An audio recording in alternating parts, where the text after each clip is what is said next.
How's your money tree? I think it's growing. Did you win anything? No luck. Oh, okay. Whatever.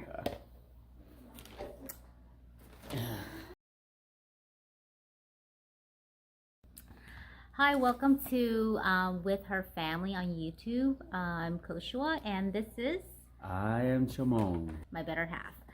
So today, did you want to talk about 20 things we did to pay off 95,000 of consumer debt? Yeah, let's share about that.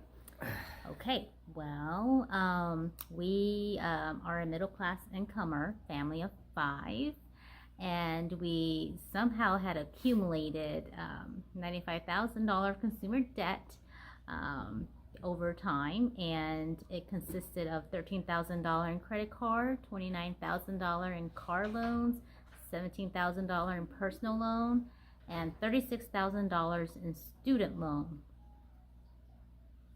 Yeah. That was, can you imagine how stressful that was? So first thing we did was budget.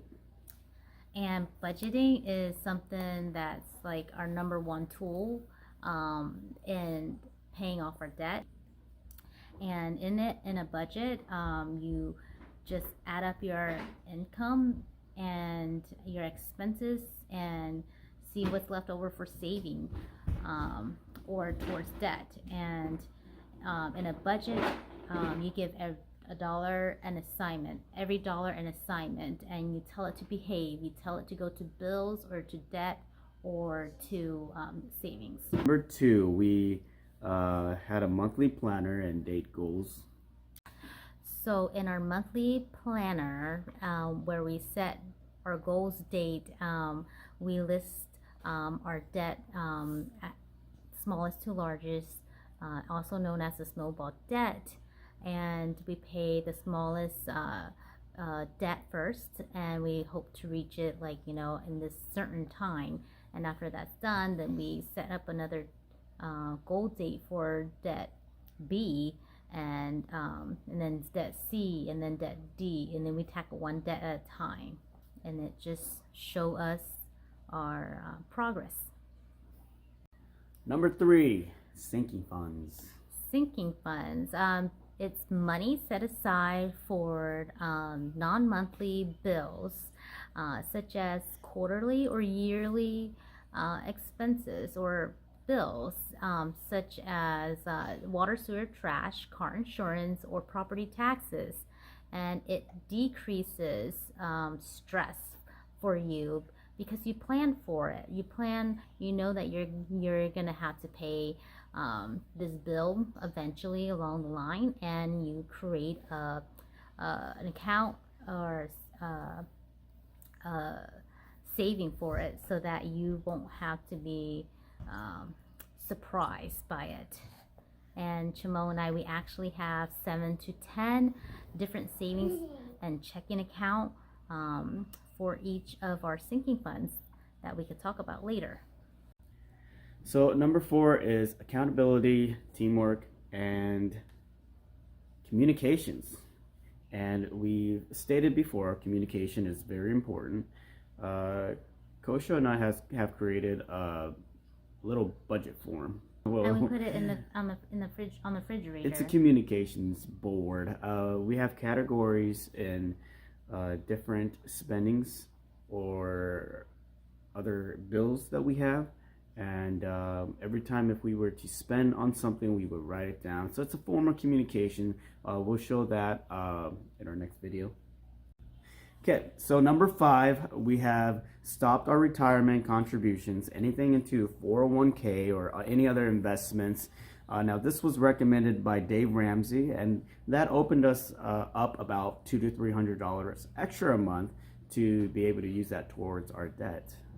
And we just did this temporary, which is during our baby step number 2, debt-free journey. And we're supposed to restart that again in baby step 3. Number 6, worked overtime. Yeah, we didn't pick up any extra job. We just or side hustles. We just picked up overtime from our Yes. workplace because We were there was fortunate enough to have overtime at our workplaces to be able to pick them up.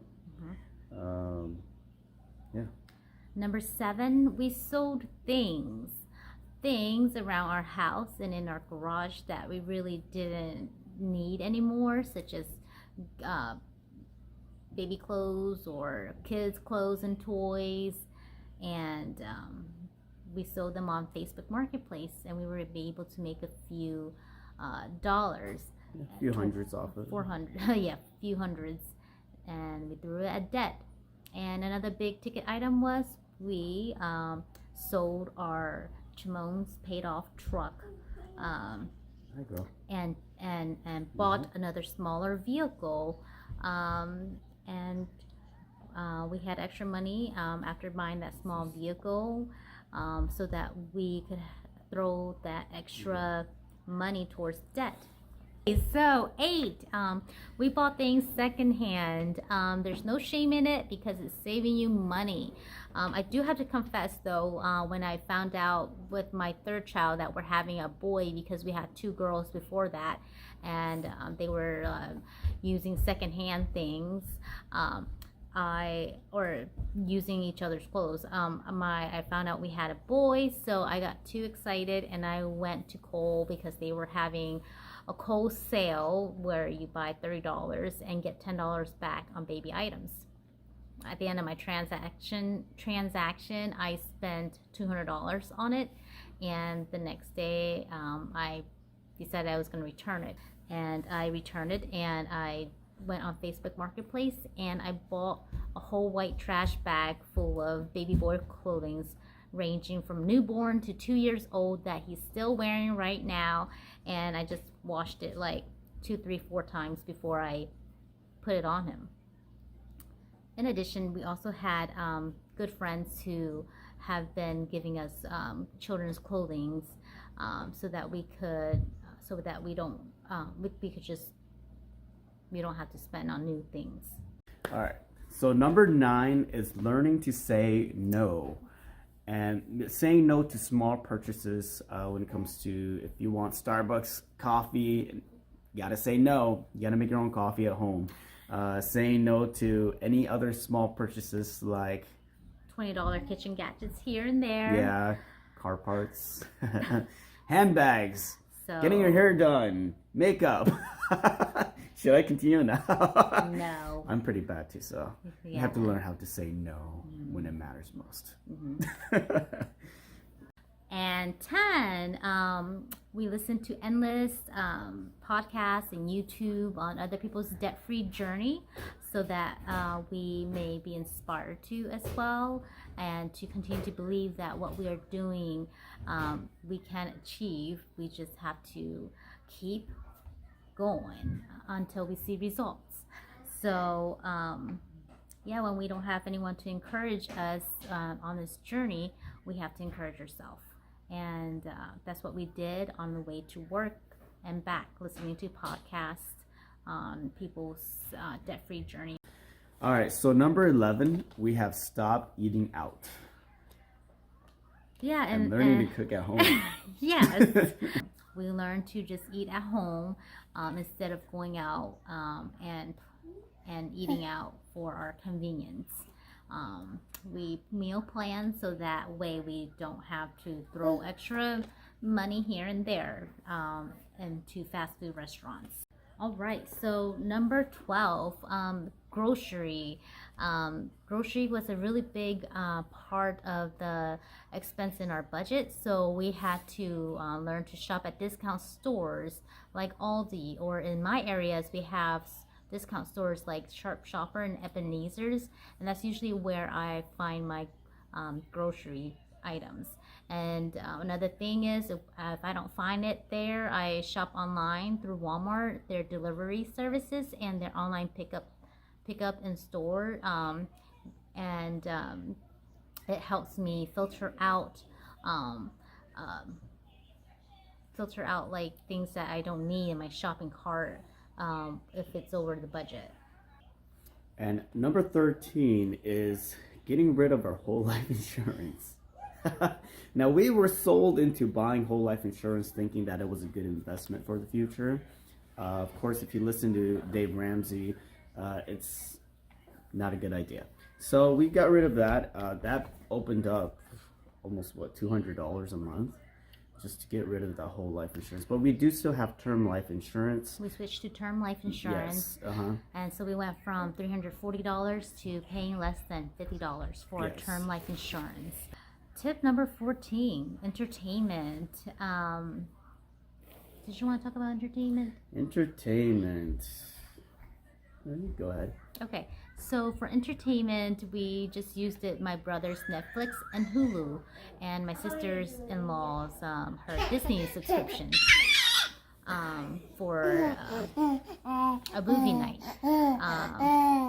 But I found that like my kids and myself, we like to watch YouTube channels where YouTuber people more than anything else. So 15, practicing gratitude. There's this quote that I ran across during our journey that says, gratitude turns what we have into enough. And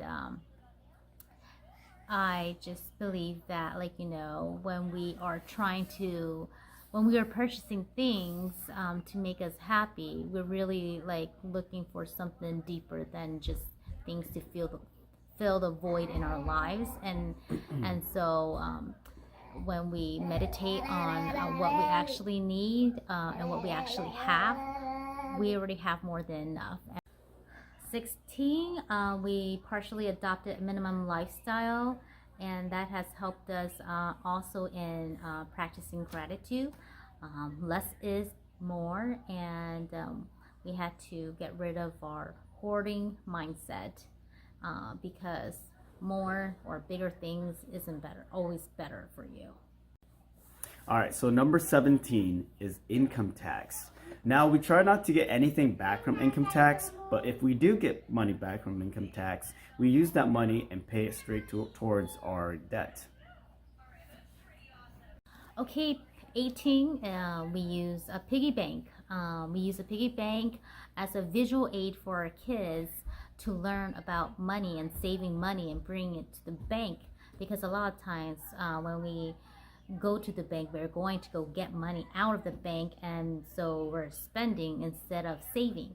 So when we go to the bank with our piggy bank, we put our coins in this coin machine that converts it to like a ticket, and then we bring it to the cashier, and that ticket is money that is going to be deposited into our savings account towards debt.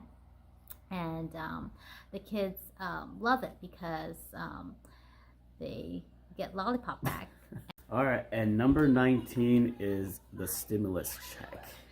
As you all know, the government has sent out money due to the COVID-19, and we did receive our stimulus check for us and 3 of our children. And we took that money, instead of spending it for a big ticket item, even though it was tempting, we took that money and throw it towards the last of our debt. Now, we would have been done a month later if it wasn't for the stimulus check, but because of the stimulus check, we were done a month ahead. Actually, 4 months. 4 months. Yeah. Number 20 is be intentional. When you're intentional about something, you have a plan about it. And you plan to accomplish it no matter what. I could give an example, like, you know, if you've gone to the doctors and you've been diagnosed with obesity and a very high chance of having a massive or a heart attack, you would do everything you can to live by exercising and eating proper nutrition to save your life. And it doesn't matter if everybody else is not doing it or is laughing at you. You are intentional about living. And so that is what we did during our journey. Yep. So in conclusion, there's no secret. There's no magic. There's no wishing well or anything. It's all 20% head knowledge and 80% behavior. behavior. And you repeat and repeat these 20 repeat, ways or repeat. 20 things that we suggested until you see results. So we thank you for watching our video. Please like, subscribe, And comment. Comment. We will have more video on the way. We're looking to make more videos in detail So goodbye. of budgeting. So we'll go into more in depth detail with that. Bye bye.